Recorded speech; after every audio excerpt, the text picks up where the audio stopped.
Salut à tous et bienvenue sur ma chaîne. Si vous êtes nouveau, je suis Ména, enchantée. Je fais des vidéos de vlog, des vidéos aussi sur des sujets de société, de cheveux, de psoriasis et aussi de self-care. N'hésitez pas à vous abonner si mon contenu vous plaît et aussi à lâcher des likes parce que ça fait toujours plaisir. Aujourd'hui on se retrouve pour parler des baby hairs et plus précisément de la pousse pour les faire pousser plus rapidement, de manière plus saine aussi. Pas forcément pour les faire pousser d'ailleurs, pour les rendre aussi plus forts parce que même si mes baby hairs ont repoussé depuis, j'utilise toujours les astuces au quotidien justement et ça m'aide en fait à les entretenir. Je vous donnerai à la fin de cette vidéo 2 habitudes à apprendre qui selon moi franchement fonctionnent. C'est d'ailleurs des habitudes que je garde tout le temps en fait. J'ai trouvé que vraiment non seulement ça maintenait justement mes baby hairs mais aussi ça les rendait plus forts. Le premier conseil que je peux vous donner c'est que lors de votre wash day, appliquez toujours vos soins au niveau de vos baby hairs.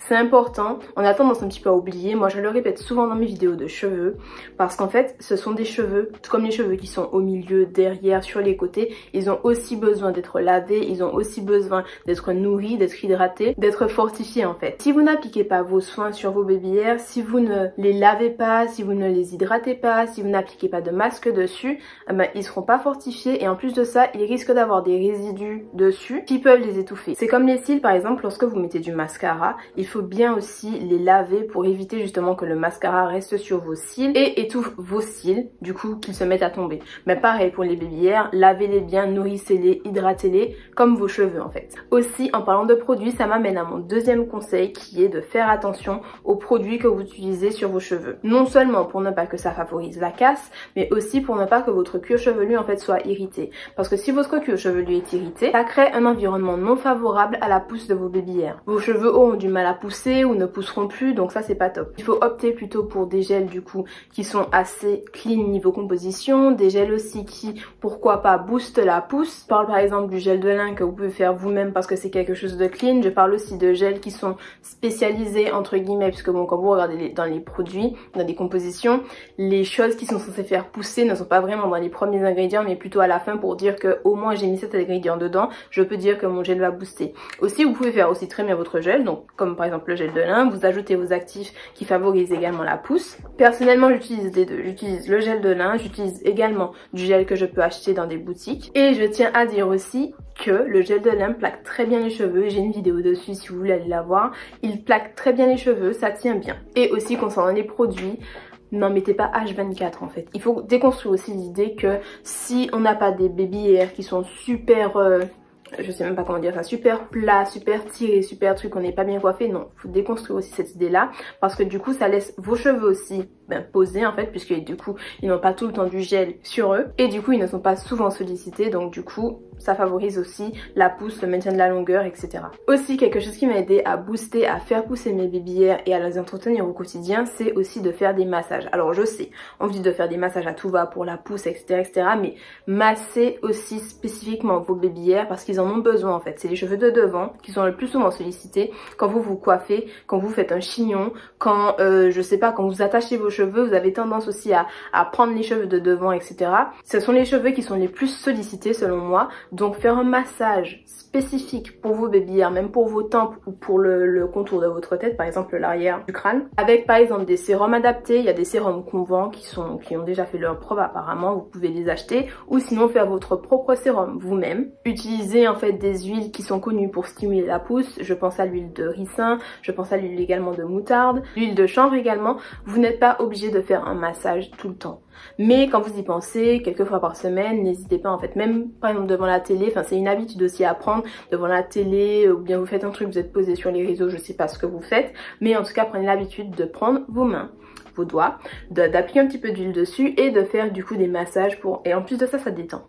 Ça fait pousser, ça booste et ça détend, donc que demander de plus? Par contre, évitez les coiffures protectrices trop serrées, évitez les coiffures en fait tout simple trop serrées. Et évitez aussi lorsque vous vous coiffez, par exemple quand vous faites des braids, de prendre en fait vos cheveux de devant, laissez-les dehors, c'est pas grave, quitte à si vous voulez après les coiffer etc, mais évitez d'essayer de faire entrer chaque cheveu dans une natte. Laissez vos cheveux de devant parce qu'en fait en les sollicitant, déjà qu'ils sont pas beaucoup, en les sollicitant vous allez les casser, vous allez les arracher. Quand je dis arracher, c'est les épiler en fait. Du coup le bulbe même va sortir, donc ça va prendre plus de temps à se régénérer et à vous donner un autre cheveu. Comme vous vous épilez par exemple à la cire, si vous avez déjà essayé, vous arrachez vos poils, vous arrachez le bulbe. C'est pour ça que l'épilation, ça permet de rester plus longtemps en fait sans avoir à se refaire une épilation parce que justement ça arrache le bulbe. Du coup il faut que le bulbe se refasse et donne du coup un nouveau poil. Donc pareil pour vos cheveux, évitez de les arracher dans des coiffures trop serrées, dans des coiffures protectrices. Et aussi ce qui m'a aidé, c'est de changer la façon de me coiffer. En fait j'ai souvent des pellicules, j'ai des démangeaisons etc.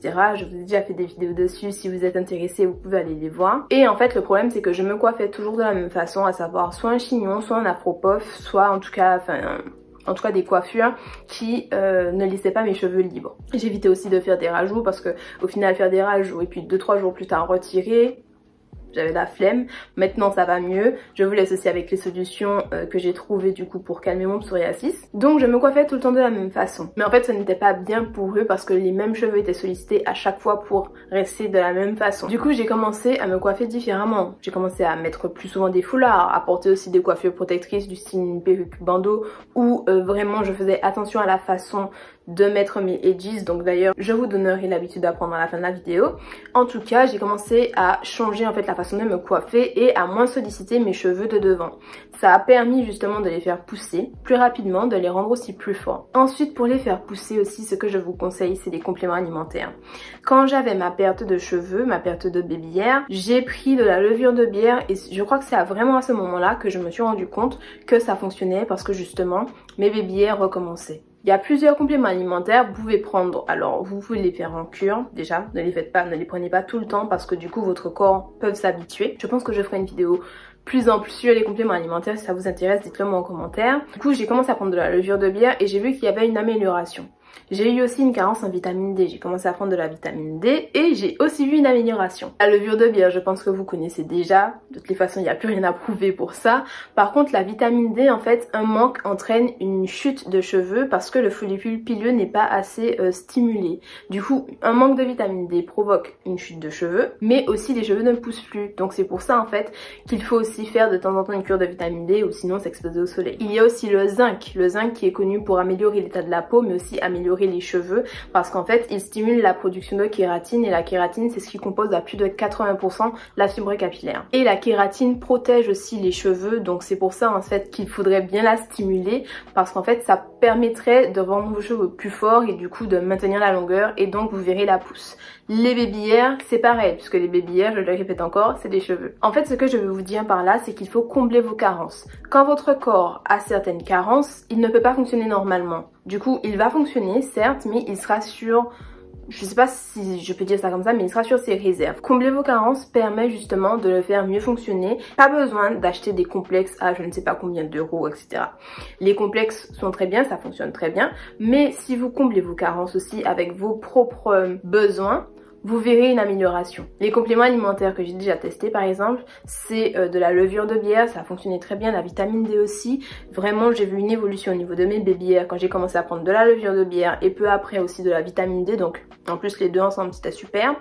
Le zinc aussi, ça j'ai remarqué que depuis que je prends du zinc, mes cheveux poussent plus fort, du coup la longueur est maintenue et du coup je vois vraiment l'évolution de la pousse. D'ailleurs j'ai coupé il y a pas longtemps et je me suis rendu compte que mes cheveux étaient vraiment, enfin avaient repris la même longueur qu'ils avaient avant la coupe. Et il y a aussi la vitamine B, j'ai jamais pris je crois de vitamine B il me semble, mais je sais aussi qu'elle renforce les cheveux, qu'elle stimule aussi la synthèse de kératine. Après il y a plusieurs compléments alimentaires mais qui peuvent avoir les mêmes fonctions on va dire, donc c'est vous qui choisissez. Je vous conseille en fait d'aller faire un bilan sanguin, de demander à votre médecin généraliste de faire un bilan sanguin, comme ça vous saurez en quoi vous êtes carencé. Ensuite je vous avais dit que j'allais justement vous donner 2 habitudes à prendre afin de faire pousser vos baby hair mais aussi de les maintenir en fait, de les renforcer. La première habitude que j'ai prise depuis maintenant je crois plus de 2 ans en fait, c'est avant d'appliquer un gel, surtout si c'est pas un gel clean ou bien sinon si c'est pas un gel fait maison comme le gel de lin, appliquez toujours une huile ou un beurre avant d'appliquer votre gel.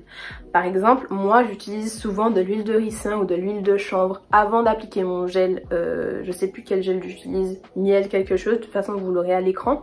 Avant d'appliquer ce gel là, même si c'est censé censé être un gel qui booste, j'applique toujours une huile pour protéger mes cheveux parce que je sais que si justement c'est un gel, la composition n'est pas très clean, au moins mon cheveu sera enrobé avec de l'huile, avec du beurre et du coup ça le protège en fait. Je sais qu'il sera pas asséché, je sais qu'il sera pas agressé, je sais qu'il sera protégé en fait et c'est ce que je veux en fait. Et d'ailleurs en plus de ça, cette astuce, j'ai remarqué en tout cas, permet au gel justement de mieux tenir vos cheveux. Genre quand vous couplez huile ou beurre avec... En fait j'applique de l'huile parce que l'huile c'est plus facile pour moi d'appliquer que le beurre, il faut qu'il fonde etc.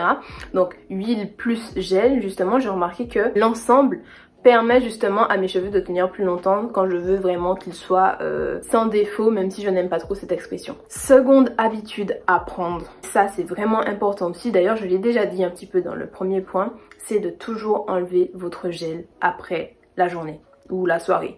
Toujours, toujours, toujours, vous retirez les résidus, vous retirez vraiment toute la matière en fait que vous avez ajoutée pour tenir votre cheveu parce qu'en fait sinon il risque d'étouffer. Et un cheveu qui étouffe, c'est un cheveu qui n'est pas en bonne santé. D'ailleurs c'est pour ça qu'on fait des masques clarifiants, des shampoings clarifiants etc. C'est parce que l'accumulation de produits ce n'est pas bon pour les cheveux.